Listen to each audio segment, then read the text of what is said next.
el capítulo 7 del documento. El taller hablaba sobre este capítulo que lleva como título Zeus y familia, del libro que venimos leyendo, de Historia de los griegos de Indro Montanelli. El capítulo empieza con una introducción, ¿no? Como con la historia política de Grecia. Y nos va a decir pues que Grecia estaba conformado de muchas polis, ¿no? O sea, no había un estado como tal, como decir Colombia, que es un estado-nación y que tiene varias ciudades conectadas, ¿sí? En su estructura, ¿sí? Política y comercial, sino que cada una de estas ciudades, pues eran pequeños estados, ¿sí? ¿Por qué eran pequeños estados? Porque cada ciudad tenía su propia constitución política, que solamente regía para esa ciudad y no para otra. Eh, cada polis, pues, pues, el territorio griego, si lo recordamos, no sé si aquí tenemos un mapa, es más que todo eh, islas, playas y pues todo este terreno al parecer es muy pedregoso, no es tan fértil, ¿sí? O uno tiene que buscar uno ya adentrarse dentro del continente para encontrar tierra pues fértil. De resto pues al parecer como que es muy abrupto, ¿no? Peñas y rocas grandísimas. Entonces eso hace que haya pocas hectáreas de tierra alrededor de estas ciudades, ¿sí? Eh, y pues lo que estábamos leyendo en el capítulo anterior de pues, que jamás se constituyó como nación pues por todas esas características de las invasiones que sufrió el territorio griego durante casi 600 años, ¿no? Más o menos, que hizo que cada polis se aislara y pues que creciera desde dentro, sin pocas conexiones con su entorno, ¿no? Con el demás territorio griego. Aquí tenemos como un mapita conceptual que nos muestra, ¿no? La polis tiene leyes, moneda, ejército y gobierno. ¿Sí? Cada ciudad tenía su propia ley, su constitución, su propia moneda, su ejército personal, por decirlo de alguna forma, y su propio gobierno. Mientras que Atenas había democracia, en otros territorios había monarquías, ¿no? Esparta tenía una biarquía, un gobierno de 2 reyes. La polis es ciudad-estado desde la antigua Grecia. Solamente hubo polis en la antigua Grecia, ¿no? Aunque pues la palabra todavía perdura. Nuestra palabra política, nuestra palabra policía, tiene que ver con esta palabra polis. Eh, polis cuyo centro es ciudad, se divide, bueno, rodeada por aldeas y campos. Se divide en zona baja, se ubican viviendas, tiendas, edificios públicos alrededor de Ágora, que es la plaza central, y la zona alta, denominada Acrópolis, que es la ciudad fortificada donde se ubican los edificios religiosos y pues también administrativos, ¿no? Entonces recordemos que en el capítulo pasado, eh, pues, la gente huyendo del campo llano por las invasiones, ¿sí? Por allá en el siglo X antes de Cristo, siglo XI antes de Cristo, hace más o menos 3000 años. Esta gente lo que hizo fue buscar territorios altos, ¿sí? Que son más fáciles de proteger, ¿no? Para la guerra, para la invasión. Y ahí fue donde aparecieron las acrópolis, fueron los primeros asentamientos de esta gente que estaba en ese momento de las invasiones y pues estaban protegiéndose, ¿no? Ya no había una agricultura segura, entonces hubo que adoptar como este tipo de sistemas militares, ¿no? De edificios, de ciudades amuralladas en territorios altos. Y pues esas ciudadelas fortificadas son el origen de las polis, ¿no? Y la zona alta. Y luego, pues con el tiempo, se va a urbanizar la zona baja, ¿no? Donde van a estar las viviendas, los edificios públicos, las tiendas, y pues va a aparecer un espacio muy importante que es el ágora, ¿no? Que son como las plazas de mercado, pero igualmente en el ágora era donde se practicaba la democracia, por ejemplo, en Atenas. En el ágora es donde se van a parar los filósofos y los sofistas a discutir sobre política, sobre ética, sobre epistemología, ¿sí? pues en el momento de la Grecia, de la Atenas clásica, ¿no? Siglo V antes de Cristo.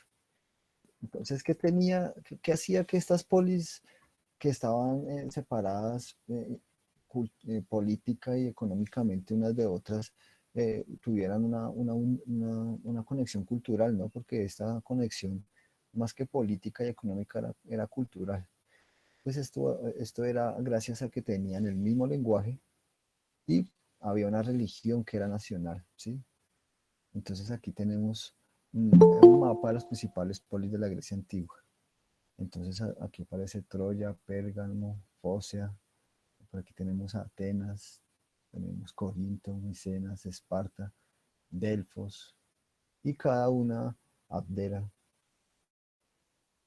Nosos. Cada una de estas polis tenía su dios particular, ¿sí? Aquí tenemos una filmina con los dioses griegos, ¿no? Por ejemplo, aquí tenemos a Atenea, ¿sí? La diosa Atenea que nace de un dolor de cabeza de Zeus.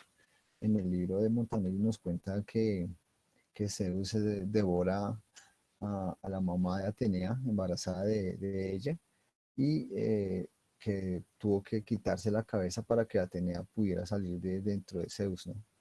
Y el mito pues cuenta algo así, ¿no? Que es un dolor de cabeza lo que produce el nacimiento de Atenea, ¿no? Y aquí nos dice que Atenea tiene que ver con la sabiduría.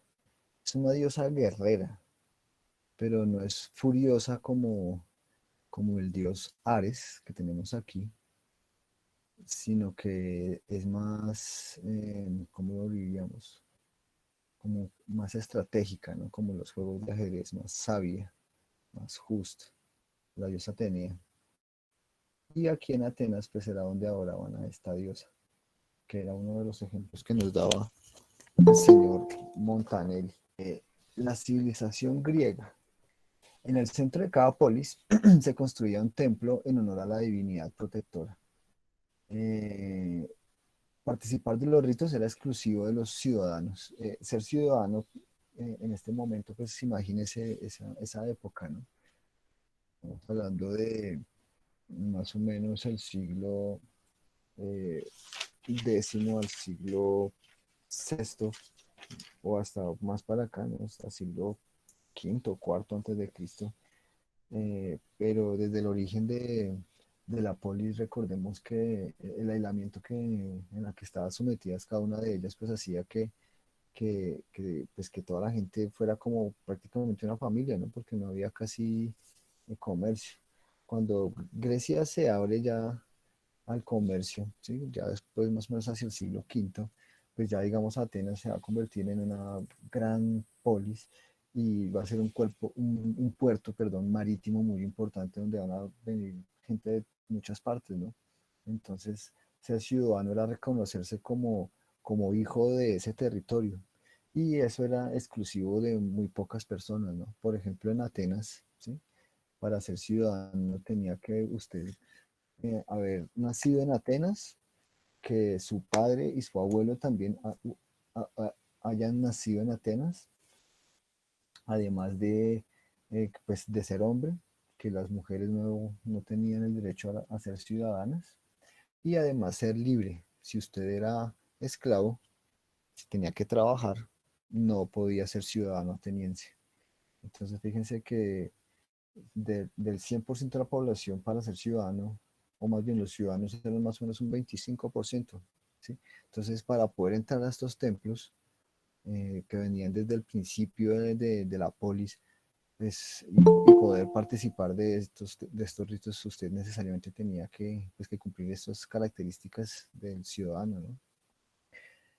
Bueno, nacimiento, matrimonio y muerte eran consagrados en el templo, que son pues los tres acontecimientos vitales, ¿no? El nacimiento, pues el matrimonio en el sentido de dar origen a otra vida, y pues la muerte, ¿sí? Entre los griegos sus dioses personificaban las virtudes, vicios, fenómenos naturales, oficios y profesiones. Cada virtud, ¿sí? El amor, la paz, ¿sí? Los vicios, por ejemplo, la envidia, el miedo, fenómenos naturales como el trueno, eh, no sé, el océano, el cielo, y los oficios y las profesiones, ¿sí? Por ejemplo, Hefestos, que es el herrero de los dioses, pues eran personificados por estos griegos antiguos en forma de divinidades. La religión griega se da gracias a la mezcla religiosa de pelasgos, aqueos y dorios. Entonces esta religión que estaba repleta de dioses, pues era una mezcla de todas de estas tres tribus que llegan aquí a la península de los Balcanes y comienzan a construir la civilización griega, ¿no? Estas tribus pues serían los pelasgos, que son la gente del mar, ¿sí? Los cretomicénicos, que los vimos al principio de estas clases, los aqueos y los dorios que llegan después con las invasiones. Y pues esta mezcla de dioses de estas tres culturas pues va a ser dividida en estratos, ¿sí? De los dioses más antiguos a los dioses más modernos. Y esa división pues va a ser más evidente en un libro que está escrito más o menos hacia el siglo séptimo o octavo antes de Cristo por un señor que se llamaba Hesiodo. Y él va a tener un libro que se llama La Teogonía, lo va a escribir. Y en esta teogonía es donde se va a hacer evidente esta estratificación de los más antiguos a los más modernos, porque vamos a encontrar generaciones de divinidades, ¿no? Las primeras que nacieron, pues sus historias, los sucesos de sus hijos y pues hasta sus nietos, ¿no? Que es más o menos los dioses olímpicos, los que mostramos aquí, que son los que viven en el Olimpo, la mayoría, ¿no? Pues Zeus vive en el Olimpo junto a varios de estos. Poseidón pues es de los océanos y pues Hades del infierno. Ellos viven pues, en sus respectivos sitios. De resto pues todas son partícipes del Olimpo como el hogar, ¿no? Como su sitio de reunión. Bueno, aquí tenemos unas ruinas de algunos templos. El templo de Zeus en Cirene y el Paestum, el templo de Hera. Pues están en ruina, ¿no? Pues estamos hablando de templos de casi 3.000 años de construcción. Bueno. Dioses primitivos o autóctonos, que va a ser una de estas primeras estratificaciones, ¿sí? De los más antiguos a los más modernos. Entonces, entre los más antiguos, la tesis es que son los dioses autóctonos, o sea, los dioses pelágicos, los que estaban allí antes de las invasiones. Y eran divinidades terrestres y campestres, ¿sí? La diosa más importante era Gea, eh, que pues es la madre, es la diosa madre de otras divinidades, ¿no? Divinidades de cavernas, de los ríos, de los bosques, divinidades agrarias, como Demeter, como Pan, dioses de la naturaleza, como los mismos vientos, ¿no? Que son otros, son dioses, el del norte, el del sur, el del este y el del oeste, y divinidades subterráneas. Aquí tenemos un tallado en mármol que se llama Telus Mater, ¿sí? La madre tierra, eh, en un sitio que se llama Arapaquis, que es una construcción hecha o mandada a hacer por Augusto César, ¿sí? Como símbolo de su victoria y pues del nacimiento del Imperio Romano. Recordemos que los romanos adoptan la religión griega, ¿sí? Entonces, pues esta imagen es una representación de la madre tierra. La familia de dioses griegos, ¿sí? Entonces va a venir con estos primeros dioses, los autóctonos, los primitivos, ¿sí? De estas tribus pelasgas, los cretomicénicos, y la llegada de los nuevos dioses, que va a ser la aristocracia dominante, o sea, los que llegan a invadir el territorio de los Balcanes, los aqueos y los dorios. Y con ellos van a llegar esta nueva generación de dioses, los más modernos. Entonces, la cabeza de ellos va a ser Zeus. Fíjense que también Gea, que es de las divinidades antiguas, de las autóctonas, pues es adorada por el pueblo llano, que rezan mirando a la tierra, la madre tierra, ¿no? Y además es una mujer, es un matriarcado. Mientras que Zeus es una aristocracia dominante, ¿sí? Piramidal, y rezan mirando al cielo, ¿sí? Y sí, esto ya es patriarcal, ¿no? Un matriarcado contra un patriarcado. El sistema teológico concilia el conflicto colocando a los dioses autóctonos, o sea, a Gea, antes de Zeus y las otras divinidades celestes. O sea, Gea va a venir siendo como la abuela de Zeus, ¿no? Porque Gea va a ser la madre de Cronos y Cronos será el padre de Zeus. Pero ya con Cronos tendríamos eh, patriarcado, ¿no? Bueno, otro tema que toca el capítulo es eh, pues la familia de Zeus, ¿no? Pues igual, ese es el título. Y fíjense los matrimonios o más bien las veces que Zeus se encontró con diosas, pues engendró a otros dioses. Por ejemplo, con Metis, que es a quien Zeus se devora, aparece Atenea. Y ese es el que nos cuenta el documento que es donde esa escena donde Zeus se quita la cabeza o de un dolor de cabeza, aparece una diosa que es esta diosa Atenea. Con Temis va a tener a las horas, que son 12 horas, estas diosas. Con Eurínome va a tener a las gracias, que son tres, las tres gracias. Con Leto va a tener a Apolo, el dios Apolo importantísimo entre los griegos, y a Artemisa, la cazadora. Con Nemocine va a tener a las nueve musas, que serían como las diosas del arte, ¿no? Con Demeter, que es una diosa agrícola, va a tener a Perséfone, la esposa y sobrina de Hades, el dios de los infiernos.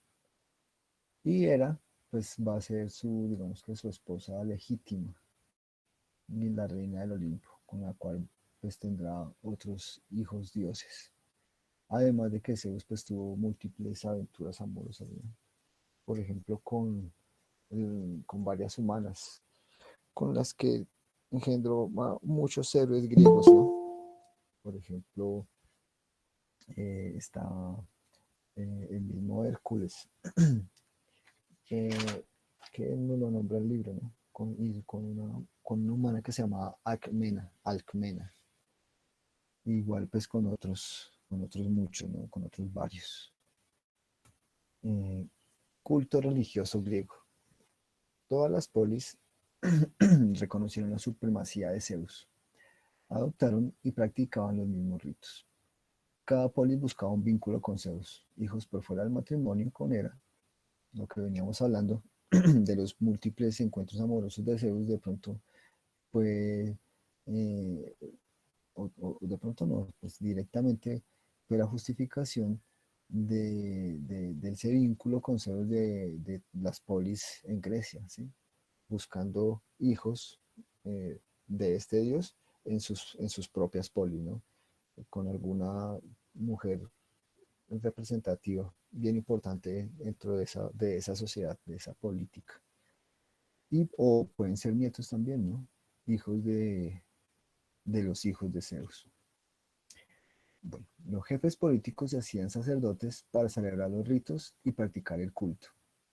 Cada polis celebraba una fiesta para su divinidad tutelar. Se realizaban con representantes de las otras polis. Vínculo religioso políticos entre polis. La religión estaba desligada de la moralidad. Al devoto se le exigía solo prácticas rituales y burocráticas. Entonces fíjense que la religión griega prácticamente fue lo que reemplazó al Estado, ¿sí? Aunque cada polis era autónoma de manera política y económica, lo que las unía, lo que hacía que fueran nación era el culto religioso. Pero fíjense que este culto estaba alejado de la moralidad, ¿no? Que eso lo resalta Indro también en el documento. O sea que la religión se reducía a los rituales y pues a la política. a estas fiestas donde se mantenían los contactos entre polis. Pero no había, como en la judeocristiana, una tabla de ley de comportamiento social, sino solamente aquí se exigía la ritualística. Ahí tenemos la imagen del templo de Vesta de Konstantin Holker. Y adivinos y oráculos. ¿Sí? La adivinación y los oráculos fueron muy importantes en el mundo griego. La síbila era la intérprete del oráculo, ¿sí? La pitonisa o la síbila. Pitonisa en Delfos, pero también era una síbila. Y los oráculos más importantes eran el de Zeus en Dodona y el de Apolo en Delfos, Dodona, perdón. Entonces, de por sí los oráculos cumplen una función demasiado importante en la sociedad griega, ¿sí? Piense que la religión griega tiene mucho que ver con este contacto con los dioses, con esta comunicación con los dioses, no tanto para agradarlos como en la judeocristiana que agradamos a Dios por medio de nuestros comportamientos, sino que aquí a los dioses los agradamos es por medio de rituales. Y se utilizan mucho los trances. Y estos trances ritualísticos hacían que se comunicaran directamente con los dioses, ¿no? Y estos trances, o las expertas en estos trances, eran las síbilas, que practicaban el trance en el oráculo, que eran como los sitios específicos donde se podían hacer los contactos con los dioses. Entonces aquí tenemos una imagen de el trance del oráculo de Delfos, de Heinrich Lüthermann, un alemán. Entonces fíjense que la pitonisa está sentada alrededor de unos espectadores que la miran atónitos, mientras ella cae como en trance, ¿no? Rodeada de un vapor, de un humo. Y adelante pues hay otros devotos, ¿no? Al parecer de pronto sacerdotisas o algo así. Era muy usado que entonces la pitonisa, la síbila entrara en trance y comenzara a convulsionar, a decir cosas, y tal vez por lo general había un intérprete, y ese intérprete era el que colocaba las oraciones y se las entregaba al devoto. Muy conocida, digamos, la de Sócrates, ¿no? Sócrates va al oráculo y el oráculo le dice que es el hombre más sabio de Grecia. Y lo dice por la frase famosa de yo solo sé que nada sé. Eso hace que el oráculo de Delfos diga que es el hombre más sabio de todos los griegos. Y pues muchos episodios dentro de las leyendas griegas van a tener que ver con los oráculos de estas siglas, ¿no? En la historia ¿cómo es que se llamaba este muchacho? Se me olvidó, de Edipo, pues también es muy importante eh, el oráculo, ¿no? El oráculo es el que le dice al padre de Edipo que su propio hijo lo va a matar y tendrá hijos con su propia madre. Y pues esto es lo que se va a cumplir en esa historia de Edipo, ¿no? Lo que ya había dicho el oráculo. Y esto pues en muchas leyendas griegas. Y pues hasta ahí el capítulo 7.